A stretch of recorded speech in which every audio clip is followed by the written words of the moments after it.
Hi, my name is Pooja Patel. I'm a registered nurse and diabetes educator from Toronto, Canada.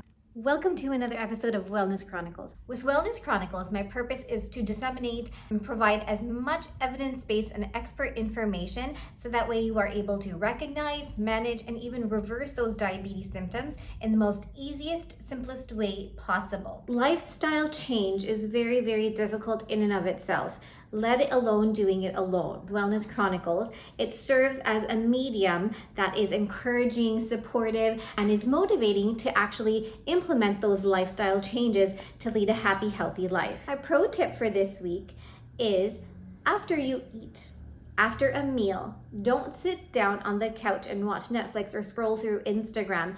Move your body for 5 to 7 minutes. Be as active as possible for the first 5 to 7 minutes after your meal.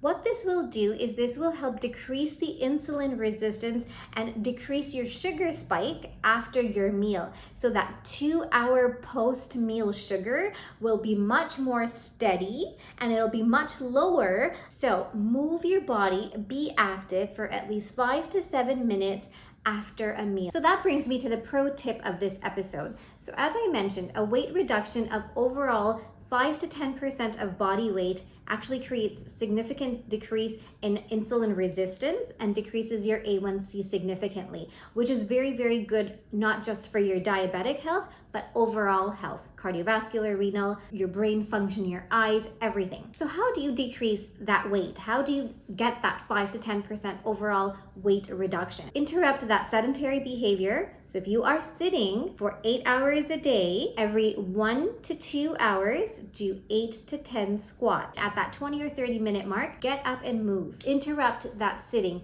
So as long as you're not sitting and as long as you're moving, if you've interrupted that sitting behavior, that will help decrease your A1C, decrease your insulin resistance, and on top of that, that will help your overall cardiovascular and musculoskeletal health. So that brings us to the pro tip of the week. So this week, I'm going to suggest to you, don't look at the scale. Because if you are making those small changes and you are increasing in time and intensity, and if you are doing all those right things, it's absolutely possible that you're making progress. It's just not showing on the scale, and that's completely okay. So one thing that I have learned as a registered nurse, as a professor of nursing, and now as a diabetes educator is yes, numbers are significant, but they don't tell the whole picture. How you're feeling along with the numbers do give you a good understanding of what your physical health is like. So if you're feeling good, you're eating well, being as active as you can, and you feel good, don't look at that scale. Don't be discouraged.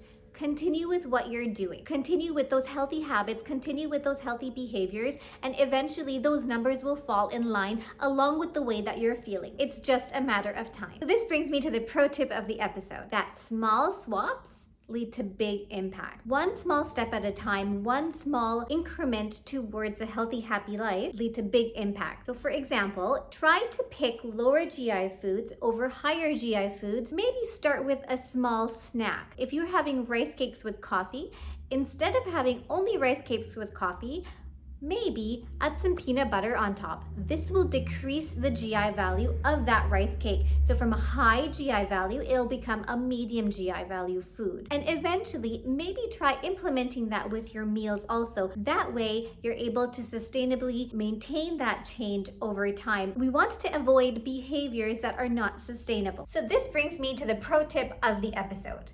Go to the grocery store, pick up your favorite food and read that nutrition label. Figure out, were you eating too much or too little or just perfect of all of the macronutrients? Does the ingredient list have less than 7 ingredients? Can you pronounce all of those ingredients on that ingredient list? All of these questions will help you understand whether you're making an informed choice and whether you're making a healthy choice as to what you're putting into your body. So that brings me to the pro tip of this episode. My pro tip is to track patterns, not numbers. So a single high or a single low, it does not define your diabetic journey. But recognizing those patterns, recognizing those triggers, they will empower you as to how to prevent them. So do not ignore the symptoms that your body is sending you. If you reward your body today with good, tight glycemic control, it will reward you in the future. Check your fasting blood sugar and your 2-hour post-meal sugar, and keep a food diary to understand the patterns, understand those triggers, what causes the high, what causes your lows.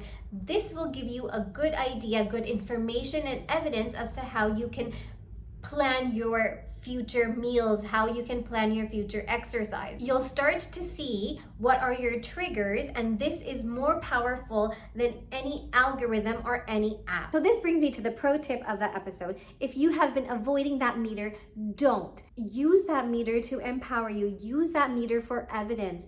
Start checking those numbers with purpose. Once you start testing with purpose, watch those numbers fall in line. Watch those A1Cs decrease. Watch your insulin resistance get so much better and increase your insulin sensitivity. Watch your energy levels go up, and most importantly, watch that quality of life increase by leaps and bounds. Now this brings me to the last little piece, which is the pro tip of the episode. If you decide that you want to have a CGM, don't just wear it, learn from it. Each data point is a feedback loop for you to track your meals, track your sleep, track your exercise, and track it for 3 days, just 3 days, okay? Monitor all of these things for just 3 days, so that way you're able to understand, you're able to correlate what went right and what went wrong during that particular day, so that way you're able to make a better plan in the future, so you're not in those highs or you're not in those lows, and your time in range is more than 70%. Whether you are a patient with type 1 diabetes, type 2 diabetes,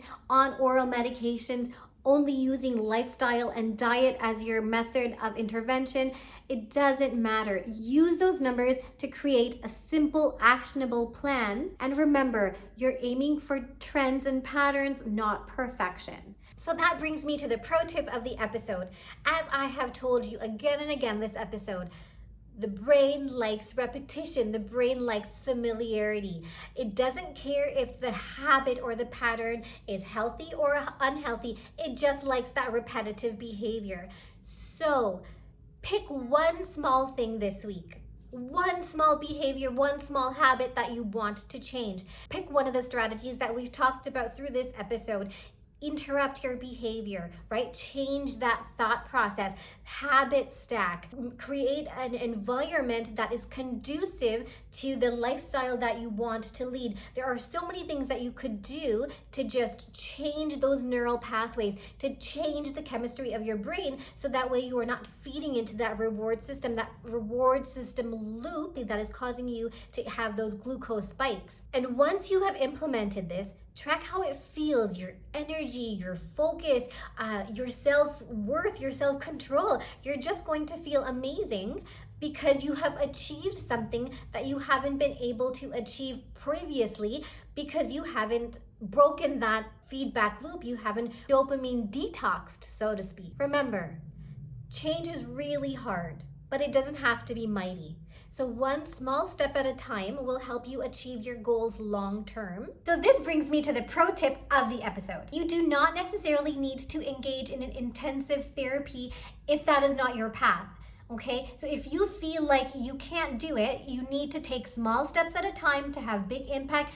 Absolutely go for it. But what is important is to actually get started, and whatever habit you decide to change, to stay as consistent as possible, because it's not perfection that we're aiming for consistency. So if you decide that you are going to limit sugar to one small piece of dark chocolate per day, that's it. Keep it at that. Stick to that. See how you feel, see what your energy is like, see what your focus is like over 1 week, and then keep going. That energy, that focus, that feeling will keep you motivated to keep going for the next 3 months, for the following 6 months. It will just help you keep going because you're doing so well. It's that reward system, that loop feedback that is getting you to being sustainable. You may not see results immediately, that weighing scale may not move immediately, but if you just stay at it, I am 100% sure that you will see results eventually in that weighing scale, it will have to move. Okay, so don't worry, the weighing scale is going to get there also. And most importantly, most importantly, is you are changing your biological story, not just for you, but also for your future generation, because you're modifying your risk factors and rewriting that story and choosing a quality of life.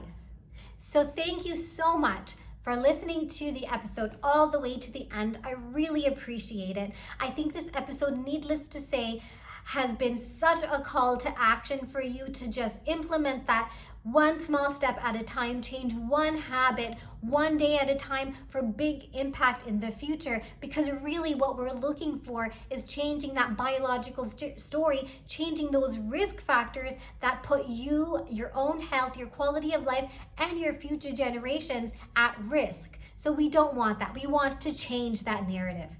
If you took away anything at all from this episode, don't forget to share and subscribe and share with your friends and family who might benefit from this information. To share and subscribe is absolutely free of cost. It helps me create more content that is evidence-based and create a happier, healthier community for us in the future, for all of us to rewrite our biological story that includes a healthy, happy life. So until next time, please stay happy, healthy, and kind.